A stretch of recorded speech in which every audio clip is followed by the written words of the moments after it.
Hello, everyone. If folks are still looking for seats, there's a whole row open in the front. I know the front can be intimidating, but it's okay. We're all friends here. Amazing. Thank you all for joining us. It's really lovely, now that we're back to in-person events, to have this room full of faces again. So thank you for being here. Thank you for joining us. We're in for a treat of a night, I think. My name is Bonnie Adderstrom, and I'm the Assistant Events Director here at Brookline Booksmith. Today, it is my absolute pleasure to host Nathan Tavares to celebrate the release of his latest book, A Fractured Infinity, in conversation with David Farrow. Before I introduce Nathan and David, I have just a few housekeeping notes. Firstly, copies of Nathan and David's books are both available for purchase at that back counter over there. And if you pre-ordered a book, you can come see me after. I'll just give it to you and check you off the list. Secondly, please keep your phones off or on silent for the duration of the reading. And please know that the event is being live streamed to YouTube on the iPad right over there. Hello, YouTube. The audience is not visible to our live stream viewers, but if you don't want to be live on YouTube, just avoid walking in front of it and you will be fine. And finally, we will have a Q&A at the end of the event, so please hold your questions until the end, but definitely have them ready to go. All right, and now for the fun part, introductions. Our moderator tonight, David Farrow, is the author of the Neverglades Paranormal Mystery Series, which started as a cult success on Reddit, became a best-selling book series on Amazon, and is now being adapted as a video game. Congratulations. His work has been featured in Mythaxis magazine, Haven Speculative, and is forthcoming on the No Sleep podcast. David teaches with the Grub Street writing community in Boston. Grub Street is a big friend of the store, so if you're here from Grub Street, hello, we love you. And he is also a fiction alum from Lesley University's MFA program, which is something that he has in common with Nathan. He is a writer of all things queer and speculative, which makes him the perfect moderator for tonight's event. And our author, Nathan Tavares, is a writer from Boston, Massachusetts. He grew up in the Portuguese-American community of southeastern Massachusetts by way of São Miguel Island. He developed a love for fantastical stories at an early age, from superheroes to mythology. This includes shows like Buffy and Battlestar Galactica, Black Mirror, just to name a few. He's also a fan of video games, the Final Fantasy and Assassin's Creed series being among his favorites. He studied English in undergrad and received his MFA in creative writing from Lesley University in Cambridge. He's a journalist, and his editorial work celebrates queer culture and historically excluded communities, with pieces of his appearing in GQ, Out, and elsewhere. And of course, he's also a writer of fiction, which is why we're all here to celebrate him. He writes in the realm of sci-fi, fantasy, or spec fic, with short stories appearing in Pink and elsewhere. And Fractured Infinity is his debut book, so congratulations, Nathan. Now to give you all a rundown on the book. A Fractured Infinity is a thrilling race across the multiverse to save infinite Earths and the love of your life from total destruction. Our protagonist, filmmaker Hayes Figueiredo, is struggling to finish the documentary of his heart when handsome physicist Yusuf Hassan shows up, claiming Hayes is the key to understanding the Envisioner, a mysterious device that can predict the future. Hayes is taken to a top-secret facility where he discovers his alternate self from an alternate universe created by the Envisioner and sent to his reality. As Hayes studies footage of the other him, he discovers a self he doesn't recognize, angry and obsessive, and footage of Yusuf as his husband. As Hayes finds himself falling for Yusuf, he studies the parallel universe and imagines the perfect life they will live together. But their lives are inextricably linked to the other reality, and when that couple's story ends in tragedy, Hayes realizes he must do anything he can to save Yusuf's life.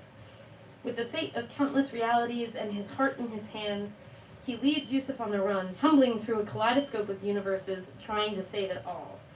In a review, Publishers Weekly said the story rockets through dozens of fascinating possible Earths. It's an epic love story with an intense emotional core, and worth checking out for anyone interested in queer sci-fi.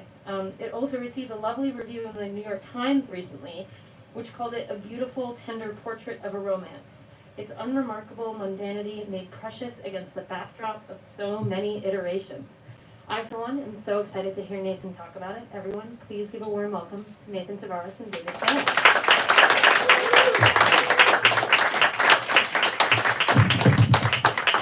Should we start with a reading? Let me test the microphone too. And test out my Can everyone hear us? voice. Yeah. Do you want to read first, and then we can? Sure. Yeah. Cool. Yeah. Go for it. All right, I'm just going to read a few paragraphs. This is his event, so we're going to give him the spotlight.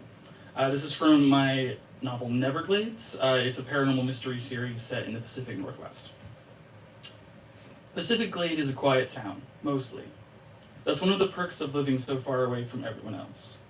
It's the kind of place where you let your kids wander long after the sun goes down. A place where you don't mind animals coming out of the forest to nuzzle your heels and beg for scraps. We get next to zero tourism. Some people joke that we should call it the Neverglades. We're that blip on the map you'd never notice unless you were driving through. The whole town could disappear from the face of the earth one day, and the rest of the world would never notice our absence. If you spent most of your life here, like me, you grow used to its idiosyncrasies. Take the weather. We've had hailstorms in July and hot December nights that would make you want to jump headfirst into Lake Lucid. The woods make noises too. The usual hoots and howls, of course, but sometimes when it's late, you can hear these strange scraping sounds from the trees that make the fillings in your teeth tingle. And let's not forget that summer when every single chicken in the glade vanished overnight. They never found a trace of those critters, not even a single feather left behind. Par for the course for the average citizen, but when you work here as a homicide detective, you notice other things. Bodies with unexplained wounds and markings, trails that lead nowhere, pieces that don't quite fit together, no matter how much you turn them. Eventually, you have to accept that not all cases can be solved. It's a shitty feeling, but that's reality for you. Some killers never get caught. Some deaths have no satisfying explanation. You take the good cases with the bad, and hope you leave the world at least a little better than you found it.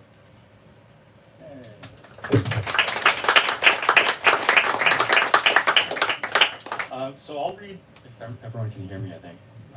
I'll read the first chapter, which is pretty quick.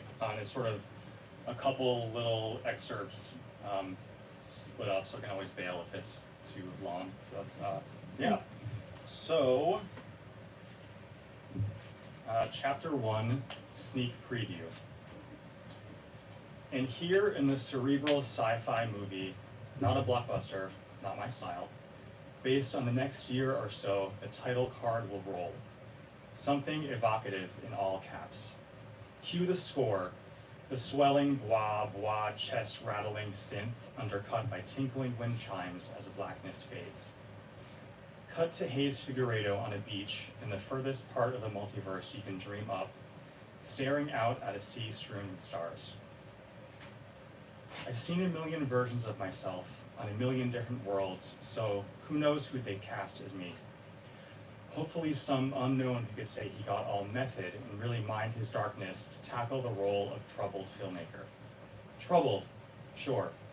Even though the studio will cut most of the depressive bouts of self-medicating and the functional alcoholism and the MDMA euphoria bonfires with a pack of other lost queers I lived within my 20s in that crumbling co-op we all called St. Homo's Home for Wayward Boys. All to focus on the story of the man I love and the futures I've seen where he has to die again and again, so the world isn't smashed to bits by an asteroid, or swallowed up by a rogue black hole, or nuked until it's a glowing pile of ash. Hayes, voiceover. Do you see all the stars out there? All the possibilities? Slow pan out, following Hayes' eyes out to sea. Then the camera angle flips upside down and vaults into space, where an unassuming asteroid floats by the screen. There's nothing quite like the sunrise on the beach in this corner of the multiverse. The juicy lemon wheel of the sun rises over the ocean and torches the horizon with the colors of fruit punch I used to drink as a kid.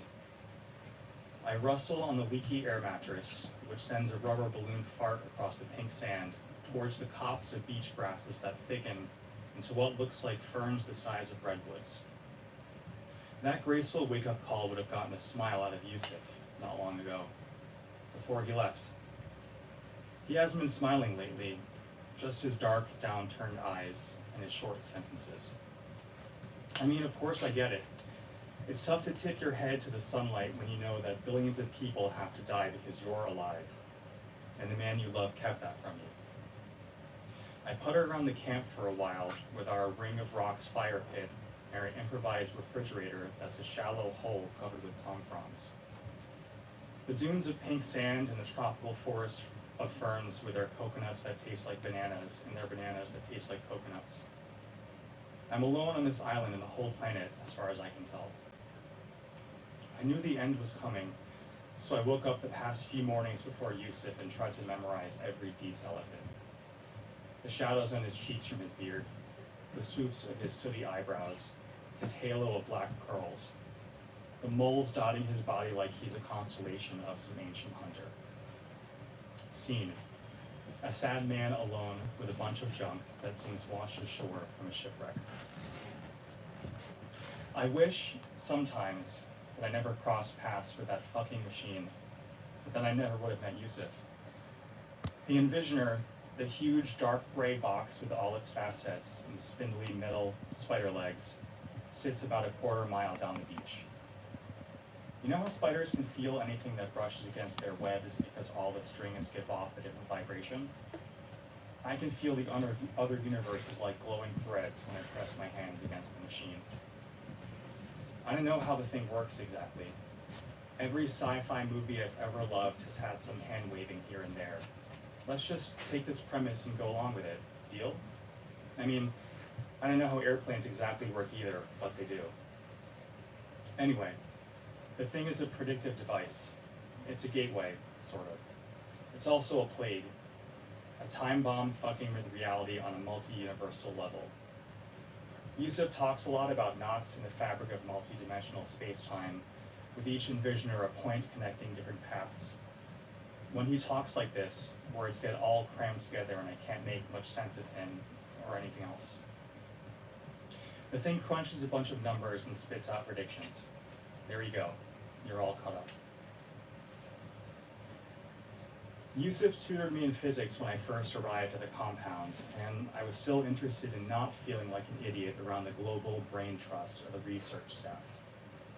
I use tutored loosely since sessions were him doodling on his bedroom window with a marker, and me wondering at what point in his talk about quarks I could slide his underwear back down and get him to swear in Arabic under his breath again. In nature, quarks exist in twos and threes, he said one occasion. You can't ever find a solo one flying around. Why? Because the force that binds them actually increases the farther you try to pull them apart. He squiggled a wavy line between two circles on his window. How in the hell does that even make sense? It's like an invisible umbilical cord connects them. Quarks can't exist on their own. When he told me he was leaving, I wanted to say something about how we're bound together too, except it would have been shitty of me to hold him emotionally hostage. I know a small picture thinking to focus on Yusuf breaking up with me with all we've done, surfing across universes and messing up timelines, and I know it doesn't sound self-determination-y to say, but he is what makes me feel the most myself. And that is it.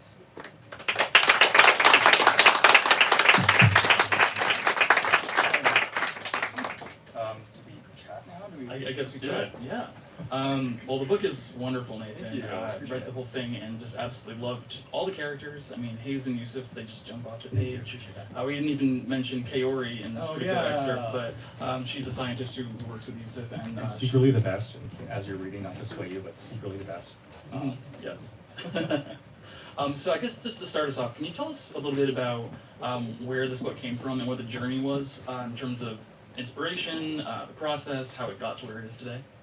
Yeah, I wrote a book before this that I had an agent and it sort of went nowhere. And so a short story is the book is inspired by failure on multiple levels for many years. The longer story is I wrote a book that went nowhere. I had an agent. It didn't get published for a variety of reasons. I was working at magazine, The Improper Bostonian, for a while, and it went under one day out of nowhere.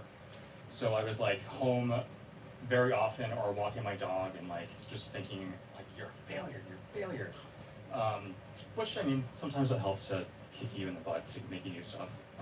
So lots of dog walking and like lots of watching my favorite sci-fi movies to get inspired and to like get motivated to do something new. And I think for a while it's easy to conflate the process of trying to get published with, which sucks and is awful and anxious and you can't control anything, Yep. with like the act of writing, which is something you would show up for yourself, regardless if anyone reads it or not. And so I think I was like a lot of us, I think I have this nagging, annoying voice of self-doubt that says like, you're awful. And so I started thinking when I was ready to write something new, like, what if you took that and literally made some evil version of yourself, or not evil, some version of yourself like Flawed, heckling you, flawed, Yeah. like heckling you, and what would that be like? So I think I started picturing like alternate versions of someone, and what would it be like to try to prove that person wrong and prove them that you're not a failure or a fuck up, or and then I think from there I started with an image towards the end of the book and just sort of went from there, and borrowed liberally from movies I love so much, like Contact and Arrival and that kind of thing. That's all good writers do. Yeah, it's research. So it sounds like this was a very personal origin for this particular story. And do you see yourself represented in Hayes as the protagonist, or any of the other characters in the book? And also, did you draw from other people in your life for Yusuf or Kaori or other characters that we meet? Yeah, I think Hayes is a really exaggerated version of myself, so much as like other characters in the book are different exaggerated versions of him, and I think he is a very exaggerated version of me. And I have never done nonfiction because I think like I'm private and boring, so why would you do that? But I think for this I kind of went into it writing the book, first of all, to write the book that I wanted to write, and having no illusions that it would go anywhere other than my computer, and that sort of allowed me to like, hey, if you want to maybe borrow your own voice and exaggerate it and pull from your own life, then go for it. So, and then I think other people, I don't know, my mom I think was a big influence on the mother character just being so nurturing, and I would say that's about it, I think. Yeah. Well, Hayes is such a fascinating character. I love the voice that you use throughout the novel. He's, very self-deprecating, but also humorous. He understands like the gravity of situations, but also often cracks jokes to make light of them, even as he knows things are very serious. So when you were writing the story, how did you find your way into Hayes' voice? And did you have a hard time balancing the tone of the book to make those, moments of high intensity still have a little bit of levity in them, or did you? How was that? Yeah, I almost cheated in that Hayes' voice is almost exactly my own when I think I'm trying to be funny. So the hard part was when my editor came back and said, okay, great, but now you got to vary other people's voices. And that moment was like, wait, what? Wait, how do you do that? So I think for him it was like, in any given moment, in any bit of dialogue, what would you say if you had the chance to sit and think that you were hilarious and clever, which I did, which I had 2 years to do it. So and I think going back and trying to figure out other people's voices was cool, because then it was a moment of, okay, so if Hayes rambles all the time, maybe Yusuf is like, he has a low rumbly voice and he talks like a podcast announcer talking about a murder in a small town, and like short languages or short sentences and that kind of thing. And Kaori too, I think it was a moment to pull from like strong women from sci-fi movies like Wrigley or something, and think of like what clipped language and no bullshit speaking would they use. I think you really captured that well. All the characters in this book feel like such distinct and fascinating personalities, right? Like, you get propulsed along with the plot and with these characters because you just want to see what they're going to do next. And also the love story at the heart of it too between Hayes and Yusuf is just so engaging, so real, right? Like it really just is the heart of the book. So could you talk a little bit more about, I guess, queerness and how it relates to science fiction specifically? Because this is a very unabashedly queer novel, which I loved, right? And do you think that there's an affinity between queer fiction and science fiction? Yeah, I think it's weird, and it's changing a lot now, which is great, but it's so weird that for so many years you would have movies with like robots and aliens, but no gay people or no queer people at all in it, which, and then like, didn't something happen with Star Wars a couple years back where the fandom was like really mad about women being introduced in like central roles in the movies, and then you also think like, but you have like ape people and robots, so yeah. So to answer your question, I think speculative fiction and sci-fi reflects real life. So real life is populated with a bunch of different people. So why is that not in the stories we've seen so far? And I think when I was watching all those movies like Contact and Arrival, even that was like, why are there no gay people in this? And I mean, Jodie Foster is amazing and awesome. And, so yeah, and it was a very intentional thing to be like, I want to write something that reflects how real life is and how my life is, and yeah, so super gay. Yeah, I mean, I also write very similar stuff. I don't just write science fiction. I primarily write horror, as you've seen, but I also dabble in fantasy, sci-fi, and it's always been important to me to see queer characters represented in a way that's more than just a coming out story or a story about homophobia or something that just focuses just on how gay they are, right? I like to call it casual queerness. Love that. So, giving these characters who historically have been underrepresented a chance to have the spotlight, and their queerness is still part of the story, right? It's still, very relevant to what's going on their plot line. But they also get to do other things. They get to go on multiverse hopping adventures, right? They get to be small town cops looking for supernatural monsters. So giving more room at the table for everybody, I guess. Yeah, I definitely agree. And I think coming out stories have their place, and we do need to have them. But I think we need more than just like trauma fests of coming out. And I love like YA fiction too. But I think, and it's changing again now. But there were so many plot points of like, what if the school finds out I'm homosexual? And I just didn't want to have any sort of part in that. So that's why I wanted like people in their 30s and 40s who are more comfortable in their skin, or if they're a mess, it's not directly related to their queerness, but just sort of the general mess that we all are in our 30s Just a side and 40s. effect. Yeah. Mm-hmm. Great. So can you tell us a little bit more about, so you said you were watching lots of science fiction movies when you were coming up with the ideas for this book. Are there any other queer sci-fi writers that you're reading nowadays that you'd recommend to our audience? Ooh. I like Sam J. Miller a lot. Yes. That's really great. And then I'll think of some. Shout them out later on. And it doesn't have to be anyone who's just writing nowadays. It could be like people you've read in school or... Yeah, of course. Samuel, what's his last name? I forget. Delaney? Yes, thank you. Yes. Yeah, he's great. Yeah. Super weird too, which is fun.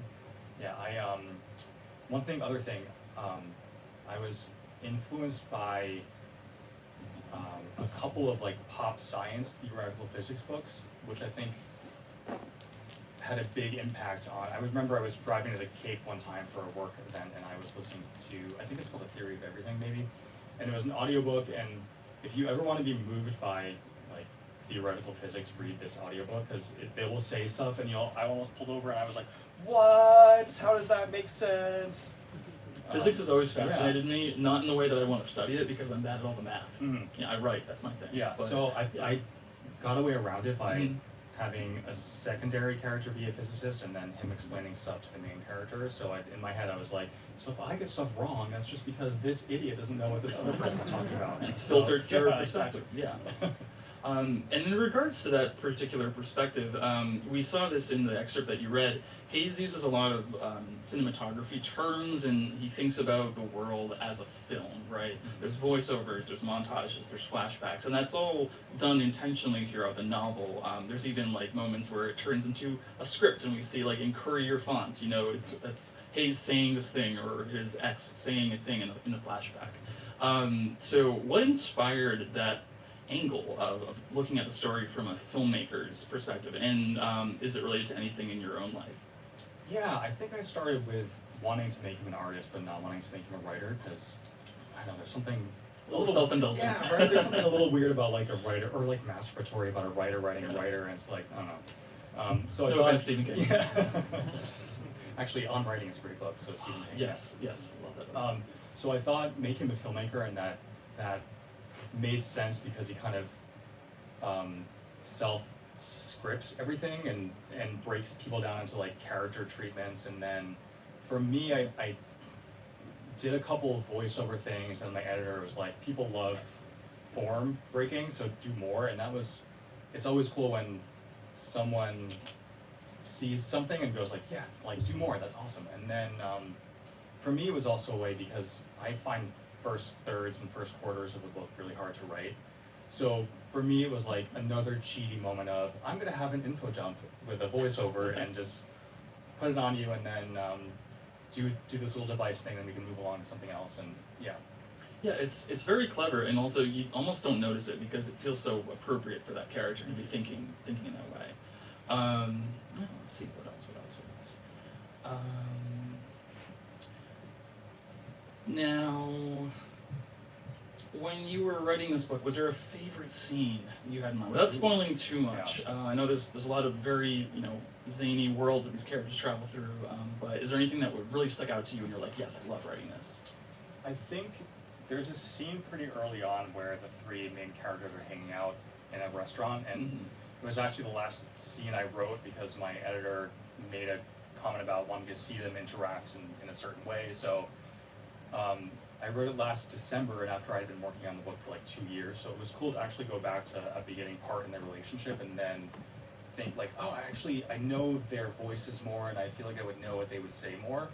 So that was almost like a nice bookend to this long journey I had with this story. And then there's the last third of the book I like a lot, and it's I don't want to spoil it, but it's a big mess, and I like it. Yeah.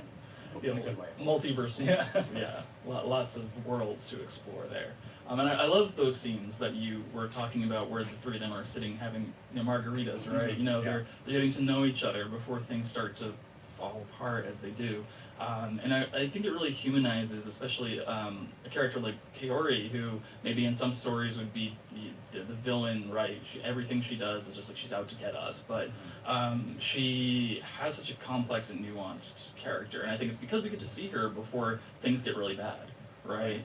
Yeah, excellent. And I think that also ties into what you were saying earlier about, the film structure of this story, in that, you're borrowing a lot from science fiction tropes and like story styles, like multiverse stories, stories about, future prophecies and things like that. But there's also an element of like being aware of what tropes you're using and also subverting them at the same time. So were there any tropes that you like leaned into really heavily on this one, and other tropes that you're like, ooh, I don't want to touch that at all, I'm going to subvert that in some way? There's that depressed artist trope, which, so for me, like, as someone who is anxious and depressed often, for me, it's like, humor is such a big part about not being in that area. So like, I don't know, for me, it was like wanting to write a book about mental health, but that was funny. So I hope that worked, and I wanted to go in that. That was definitely a trope that I wanted to go with. And I think the evil twin trope is always fun, and oh yes. Yeah. So there's that. I do love how Hayes doesn't just have like one evil twin in this book, right? We're talking about a multiverse here, so there's all sorts of different shades of Hayes all around the multiverse. And I really loved on the one on, I don't want to spoil too much, but Logan. Yeah. Getting to see what he would be like if his filmmaker career had taken off. Yeah. And what that would do to him if it happened. Yeah, I think I was thinking with that, like, imagine if all of your dreams came true when, I don't know, maybe they weren't earned, or maybe you were too early to get them, and like what kind of garbage human you would turn into if all that happened. So that was a something cool to explore, and the what if game. Right? Yeah. And on the subject of multiverses, they are very hot right now. I'm sure everyone here is familiar with the Doctor Strange movie, Everything Everywhere All at Once. Multiverses are just everywhere you look. You can't throw a stone without hitting one, right? So what inspired you to write a multiverse story? And also, as a side question, why do you think multiverses are so big right now? What's the appeal? Yeah, I think the inspiration for it was that you're haunted by an alternate version of yourself that you kind of romanticize as this like peak version of you, and of course they don't exist, but you think of them in the future or in some other place or something. And I love Everything Everywhere All at Once, which I love so much. You should all go watch yeah. it if you have. I left that It's so good. movie thinking like, oh my god, they did it so much better than I did those assholes. They did it different. Yeah. But yeah, I think all of us were making these multiverse stories probably 3 or 2 or 5 years ago, and it's probably something to do with when you feel like the world is garbage, you start kind of imagining alternate worlds that are either a lot worse, or to make yourself feel better about your current one not being so bad, or like way better to make you think that maybe this will get better. So Yeah. I think there's some kind of artistic wish fulfillment about imagining a better world when you make these multiverse stories. Yeah, absolutely. And I think that it's really telling that so many of these are right on the tail end of the pandemic, right? And I think a lot of people were probably fed up with the current reality that we were living in 2020 for a lot of different reasons. So thinking about other possibilities, how could the timeline have gone differently, right?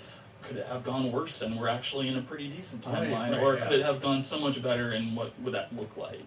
And a lot of the different worlds that we visit in this novel envision kind of utopic societies, where we've kind of figured it out at this point, right? We've reduced illnesses, we've reduced poverty, all sorts of different things that have been fixed, for lack of a better word. But there's also things that aren't fixed. So how did you envision these different worlds with their different societal solutions, whether they worked or not? Yeah, thank you. I think I definitely forgot to say before that I didn't want to do a dystopian thing. I don't know, I think we're all kind of bummed out about dystopias, so maybe we don't need all of them. So I don't know, maybe this is like a mid-topia.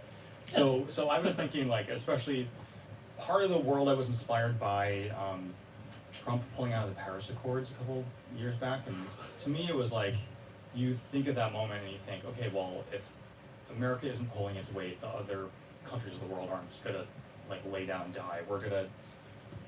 They'll innovate and do other things. So to me it was like coming up with an America that is fractured, and what would the other nations in the world do to pick up the slack in things like greenhouse gases and renewable energy and that kind of thing. Yeah.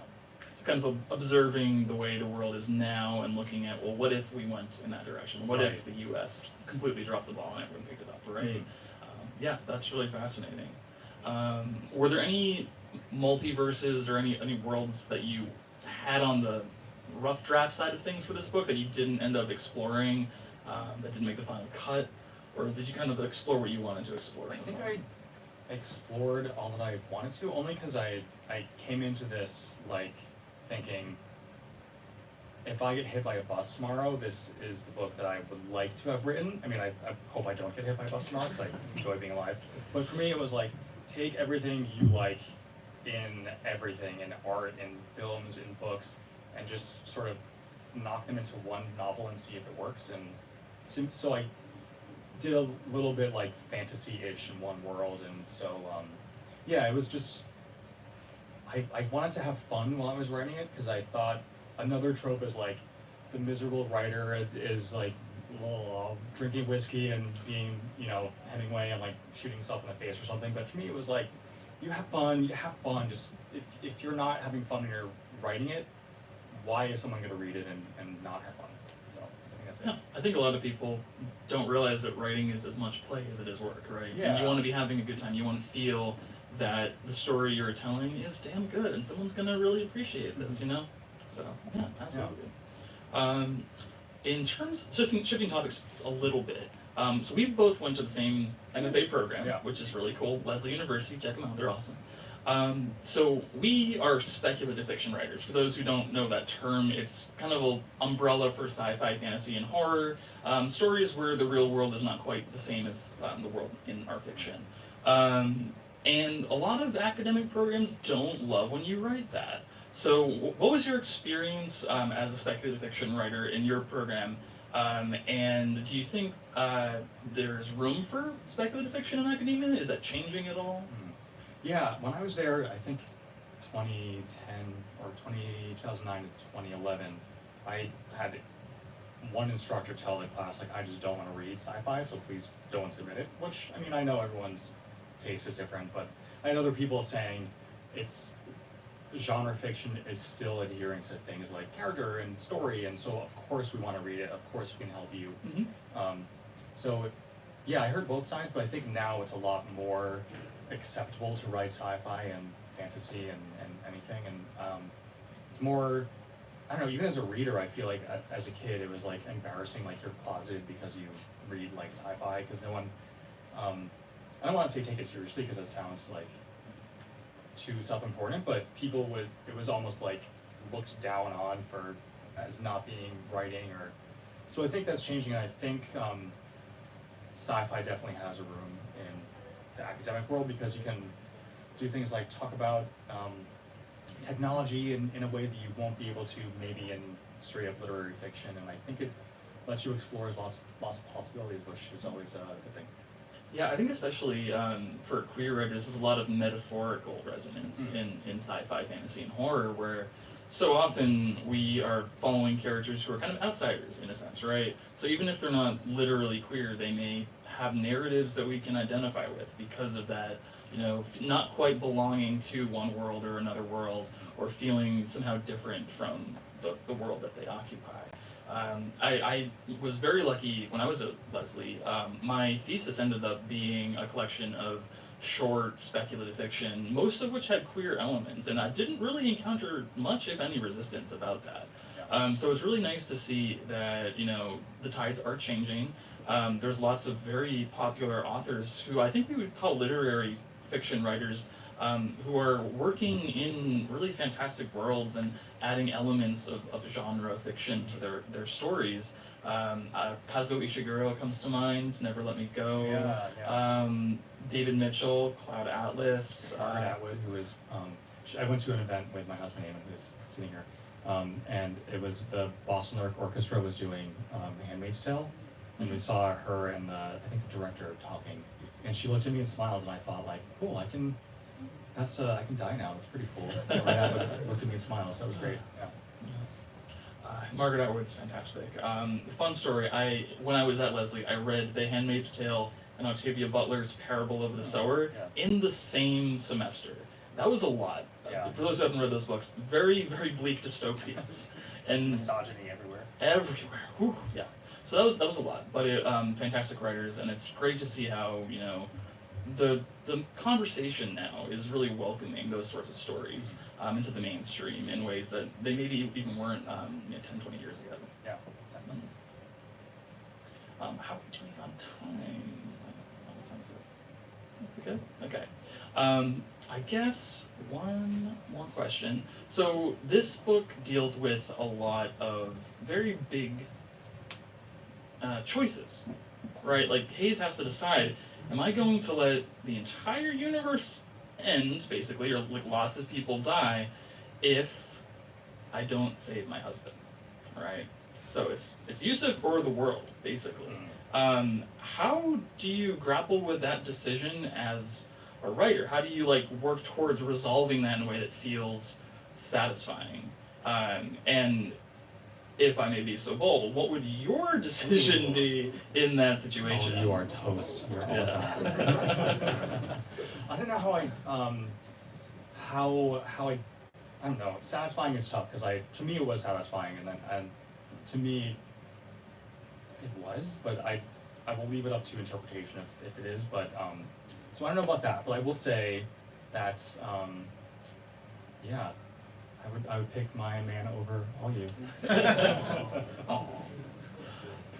So do you have anything else in the works for these characters, or do you have anything else that you're working on right now that you're really excited about? Yeah, nothing. I think this is going to be a standalone. I love a good series as much as anyone else, but there's something really special about a novel that's like one encapsulated story, which I think is cool.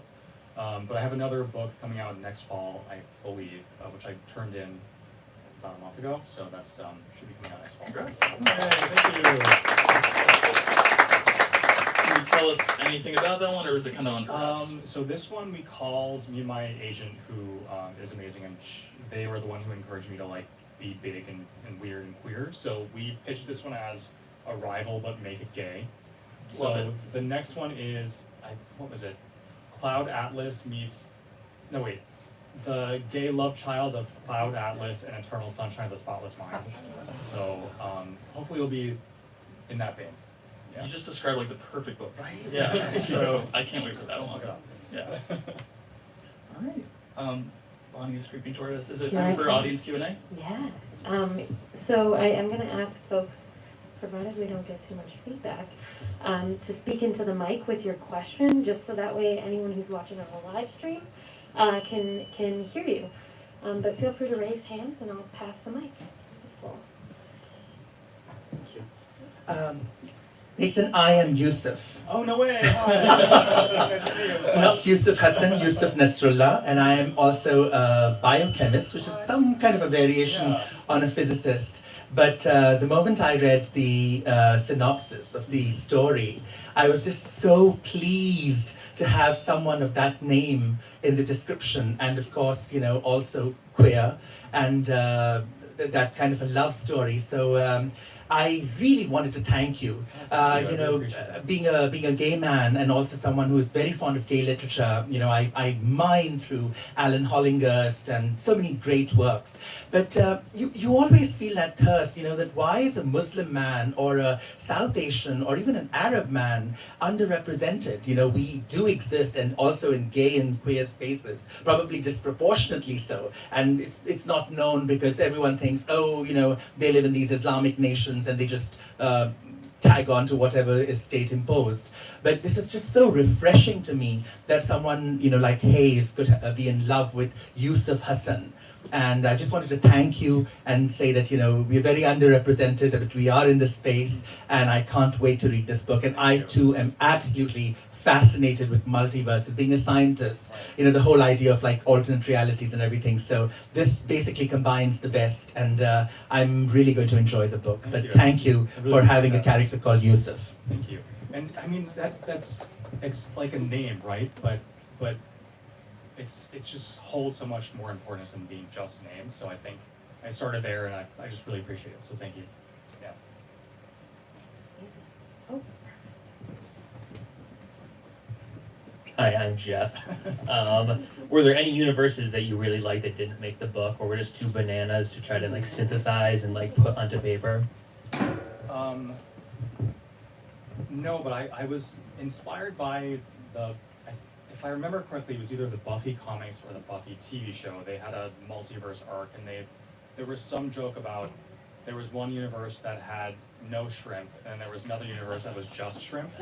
So to me, like I read that and I was like, oh, that's so funny, that's so funny. So my little hat tip was the thing in the beginning where the fruit, like the bananas that taste like coconuts and the coconuts that taste like bananas, like what a dumb thing for that to be the one difference in the universe. But so I think that was the like silliest one that I shoehorned in there to make the cut. That reminds me a lot of Rick and Morty, actually. Yes, So, yes. Yeah, shrimp in one world, but not. Yeah. Oh, maybe that was what it was. Okay, Yeah. maybe it was Rick and Morty. Yeah. Mhm. Lots of crazy, absurd worlds in that Yeah. one. All right, we got, perfect. I'm Steven. Did your own experience of being a twin influence the kind of character study of alternate Ooh. characteristics? Oh man, I never thought of that. Maybe that's something I should sit with and think about. My twin is a brilliant woman. She lives in England. She's a mother. So she did take a very different path than I did. So maybe that was subconsciously in there. Yeah.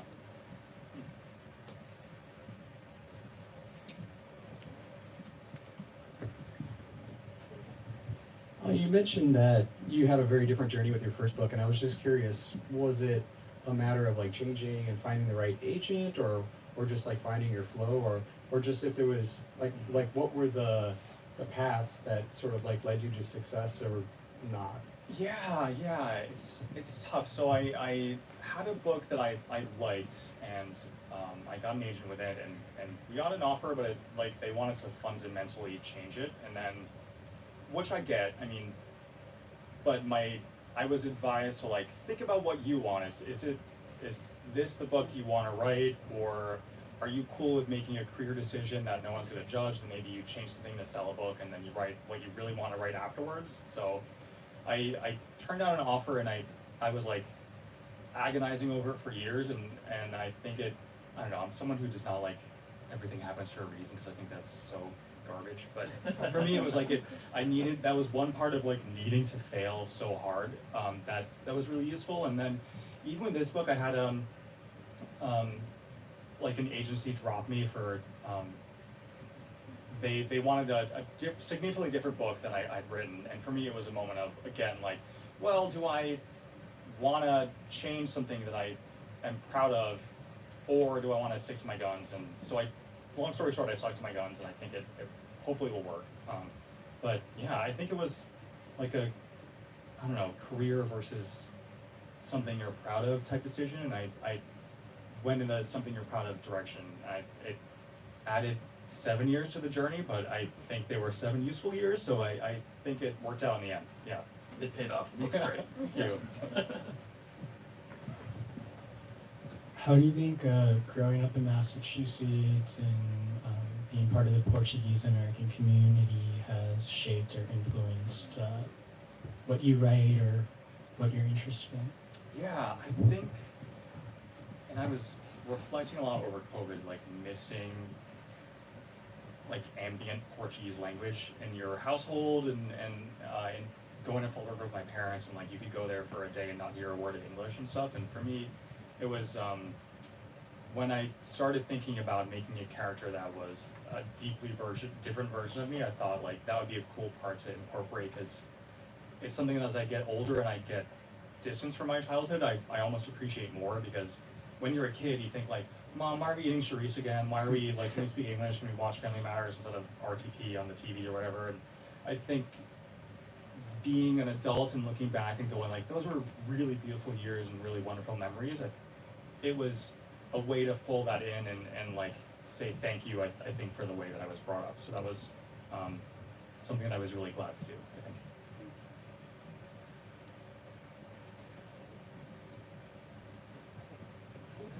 I'll go here first and then back to you. Hi, I'm Rob. Given some of the script film writing elements and the way you formatted it in the book, do you have any plans to dabble in script or film writing? I don't know, that'd be cool. It's such a different muscle and discipline that would be starting over again from something, but it would be cool. Maybe, yeah. I don't know. This would, although on a meta level, I would love to be in a theater watching a movie based on a book that's based on movies. I think I would just get a really big giggle out of that, so that would be pretty funny. Some madness. Yeah.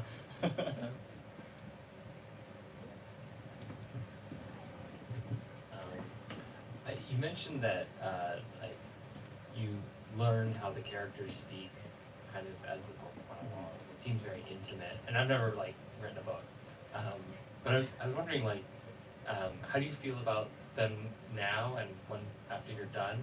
Are they still talking to you? No, talking is tough. So I've been to conferences and stuff where people say I'm taking dictation from the universe and these people are speaking through me, and I appreciate that for them, but I don't think that was my story. I think a lot of it is showing up to your desk when you maybe don't want to, or one day you write 100 words, another day you write 1,000, and that's wonderful and successful. But I think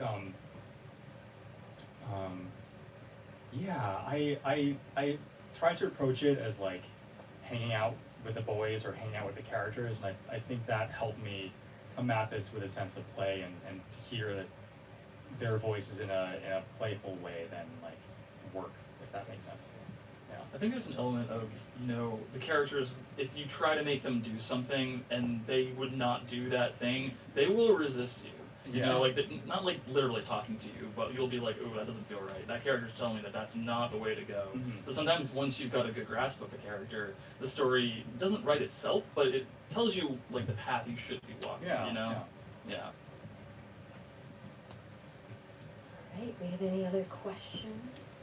We've got time for like a couple more, so feel free. Also, before I forget, there are donuts in the back from Ooh, have some. Lionheart Confections. One is a malted strawberry donut, and another is a miso butter finger donut that has peanuts. So please have them; they're amazing. Sounds tasty.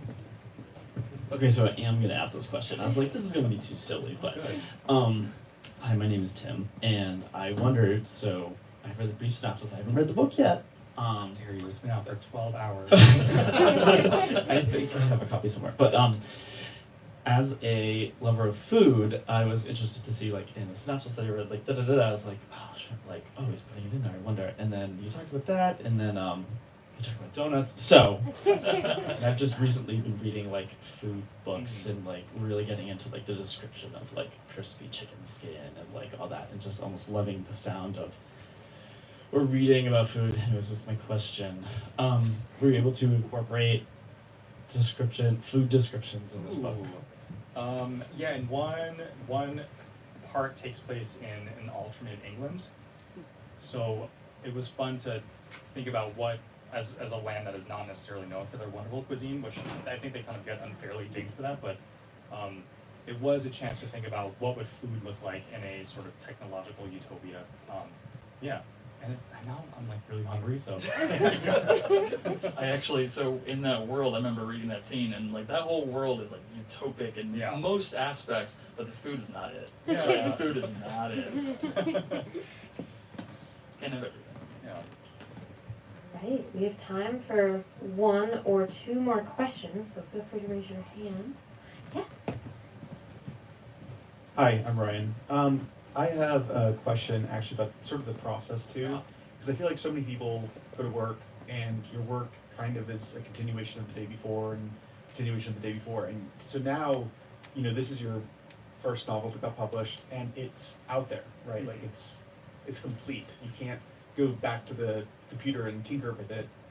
So how does that feel to have something that you've been working on for so long, and just knowing that it is what it is, it's sort of resolute, right? Yeah.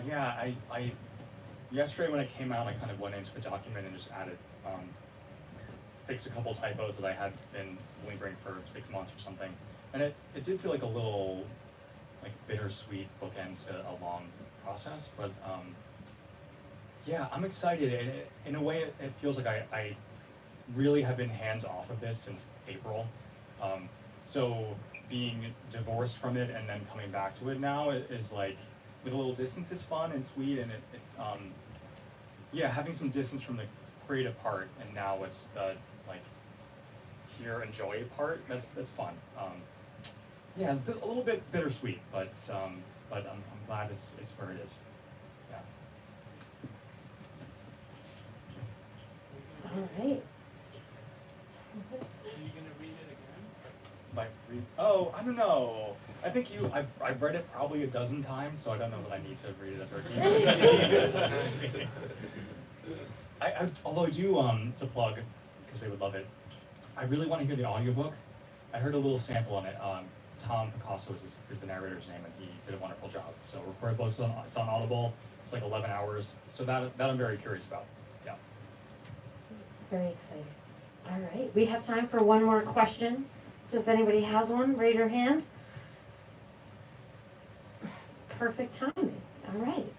Amazing. Well, let's give one more round of applause to Nathan and David.